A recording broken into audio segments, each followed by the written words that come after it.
নমস্কার, আমি আশালতা। আজকে আমি আপনাদের শসা দিয়ে চিড়ের পোহা বানিয়ে দেখাবো। দারুণ খেতে এই রেসিপিটা। তো চলুন দেখে নেওয়া যাক এই রেসিপিটা আজকের কিভাবে আমি বানাচ্ছি।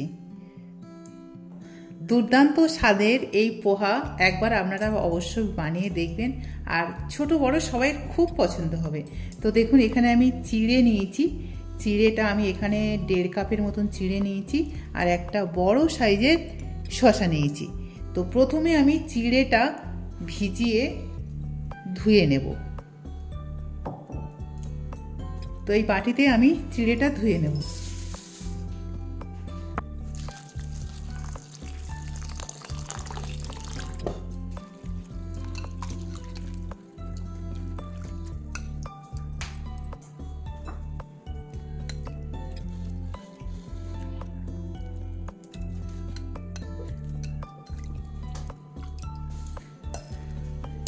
এটা ধুয়ে নিয়েছি আমি দুবার।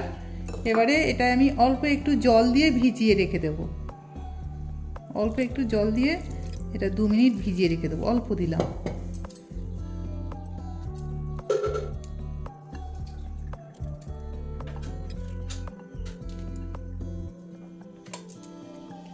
এবার এটা গ্রেট করে নেব।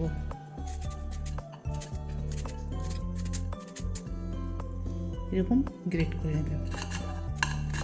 একটু বড় জায়গাতে গ্রেট করলে ভালো হতো, ভালো হয়। একটু মোটা মোটা হলে ভালো, বেশি পাতলা করলে এটা ভালো নয়, তাহলে এটা মুখে পড়বে, ভালো লাগবে। এরকম করে পুরোটা গ্রেট করে নেব। তো এটা গ্রেট করে নেওয়া হয়ে গেছে। এবার এটা এখানে নিয়ে নেব। এবারে শসাটা নিয়ে নেব।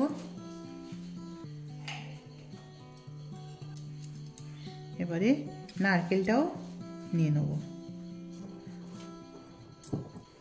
নিয়ে দুটো খুব হালকা হাতে ভালো করে মিলিয়ে নেব।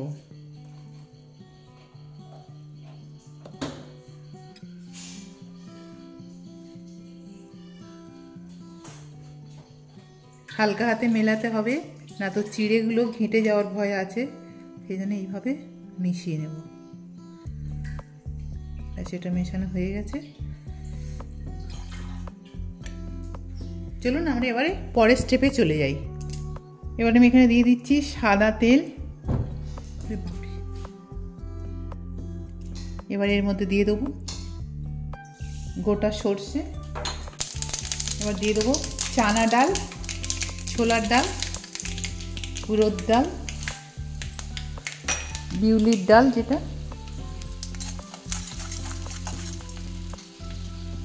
বাদাম দিয়ে দেবো।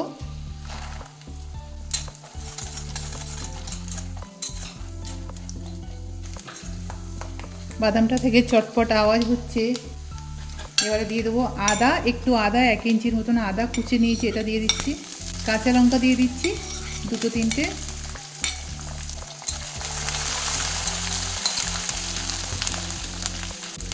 এবার দিয়ে দেবো কারি পাতা।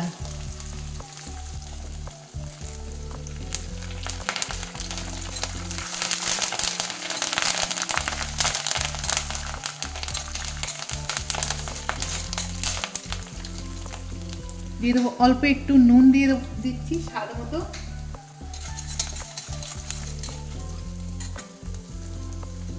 এবারে এই মিশিয়ে রাখা পোহাটা দিয়ে দেবো।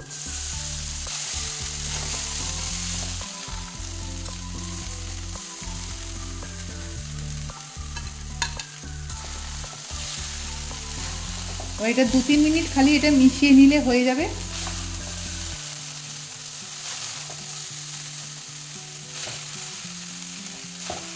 বেশি এটা ভাজতে হবে না, তাহলে কালারটা নষ্ট হয়ে যাবে। এটা রেডি হয়ে গেছে। এবার আমরা সার্ভ করব।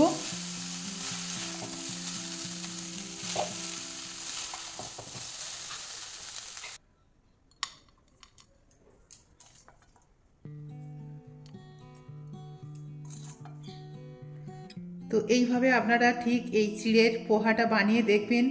আশা করছি আপনাদের ভালো লাগবে। কেমন লেগেছে এই রেসিপিটা আপনাদের আপনারা অবশ্যই কমেন্ট করে জানাতে পারেন।